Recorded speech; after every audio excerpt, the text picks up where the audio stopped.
અભિલાષા charitable trust દ્વારા જ બાગબાન દીકરીનું વૃદ્ધાશ્રમનું આજે લોકાર્પણ કરવામાં આવ્યું છે। પાદરા માશા રોડથી ગજેરા તરફ જતા શિવ રેસિડેન્સીમાં અભિલાષા ચેરિટેબલ ટ્રસ્ટ વડોદરાના મીનાબેન વાઘેલા દ્વારા જ બાગબાન દીકરીનું ઘર વૃદ્ધાશ્રમનું નવનિર્માણ કરવામાં આવ્યું હતું। આજે આ વૃદ્ધાશ્રમનું લોકાર્પણ પરમ પૂજ્ય માર્ગસ્મૃત સ્વામીજીના હસ્તે જ રિબિન કાપી અને ઉદ્ઘાટન કરવામાં આવ્યું છે। આશ્રય એ છે કે સમાજમાં જરૂરિયાતમંદ વરિષ્ઠ નાગરિકો છે જેમના કુટુંબમાંથી ત્યજી દેવામાં આવ્યા છે અથવા એકલા પડી ગયા છે, જેમના માથે જીવનના અંતિમ તબક્કાઓનું છાપરું નથી, મિત્રો કુટુંબીજનોના સહવાસ નથી, તિરસ્કૃત થયેલા છે તેવા લોકોને માન સન્માનથી સંપૂર્ણ સુરક્ષા સાથે રહેવા માટે જ આશરો મળી રહે તેવા આશયથી જ આ વૃદ્ધાશ્રમનું નિર્માણ કરવામાં આવ્યું છે। વૃદ્ધાશ્રમમાં વડીલોનો આશરો મળે તેની સાથે સાથે મેડિકલ સારવાર પણ મળી રહે અને એ પણ વિનામૂલ્યે મળી રહે તેની અહીંયા વ્યવસ્થા કરવામાં આવી છે।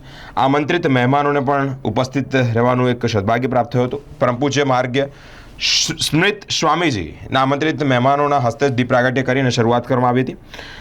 હેર ડાન્સ એકેડમીની દીકરીઓ દ્વારા જ ડાન્સ પણ કરવામાં આવ્યો હતો અને મહેમાનોનું સ્વાગત પણ કરવામાં આવ્યું હતું। પુષ્પગુચ્છથી જ્યારે સ્વાગત કરવામાં આવ્યું ત્યારે પ્રાસંગિક પ્રવચન પણ કરવામાં આવ્યું હતું। અભિલાષા ચેરિટેબલ ટ્રસ્ટના મીનાબેન વાઘેલા દ્વારા જ મહેમાન અને દાતાઓનો આભાર પણ વ્યક્ત કરવામાં આવ્યો હતો। આજનો પ્રસંગ એટલે વૃદ્ધાશ્રમનો આરંભ। ગજેરા ગામમાં બાગબાન નામનો એક આશ્રમનો આજે આરંભ થયો છે। આ સંસ્થાના મુખ્ય પ્રણેતા એટલે મીનાબેન વાઘેલા, એની એક સંસ્થા વડોદરામાં મંદબુદ્ધિના બાળકોની સ્કૂલ ચલાવે છે। એ અનુભવના પરિપ્રેક્ષમાં આ નવા પ્રકારનું અમારું એક આયામ છે।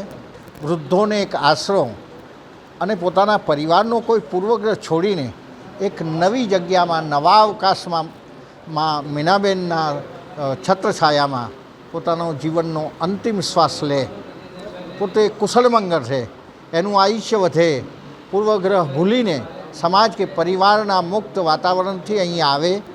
અમે વિશ્વાસ આપીએ છીએ કે અહીંયા આવેલો એના વર્ષો જૂના નિરાશા અને નિરાધારતાનો એક આશરો બને એ બાગબાન સંસ્થાને હું આશીર્વાદ આપું છું। મીનાબેન માટે કૃતજ્ઞ ભાવે પ્રણામ કરું છું। આ કાર્ય એક છોકરી થઈને આટલું સાહસ કર્યું છે, અંતરને ઘણા બધા અવરોધોની વચ્ચે પણ આજે એ પ્રકલ્પ શરૂ થયો છે, એની હું ખુશી વ્યક્ત કરું છું। સ્વામી માર્ગસ્મૃત, વડોદરા। હેલો, હું મીના વાઘેલા, અભિલાષા ચેરિટેબલ ટ્રસ્ટી અને અભિલાષા સ્પેશિયલ સ્કૂલ પ્રિન્સિપલ। અને અભિલાષા ચેરિટેબલ ટ્રસ્ટ દ્વારા ઘણા એવા કાર્યો થતા જ હોય છે સેવાના, પણ એક નવું બીડું ઉઠાવ્યું છે બાગબાન દીકરીનું ઘર। આજે વૃદ્ધાશ્રમનું આજે ઉદ્ઘાટન હતું અને અમારા બધા શુભેચ્છકો અને મારા જે બધા મહાનુભાવો અહીંયા આમંત્રિત થયા છે એમનો પણ હું આભાર માનીશ અને મને જે લોકોએ દાતાશ્રીઓએ પણ સેવા આપી છે એમનો પણ હું ખૂબ ખૂબ આભાર માનીશ કે મારી આવી સારી સેવા કાર્યમાં એ પણ સહભાગી થયા અને મને મદદ કરે છે તો મને પ્રોત્સાહન મળતું રહેશે। એવી જ હું આશા રાખું છું કે આવી હંમેશા મને સેવાઓ આપતા રહેજો તો હું બીજાની સેવાઓ કરીશ, એવી હું આશા રાખું છું અને મારી વાણીને વિરામ આપું।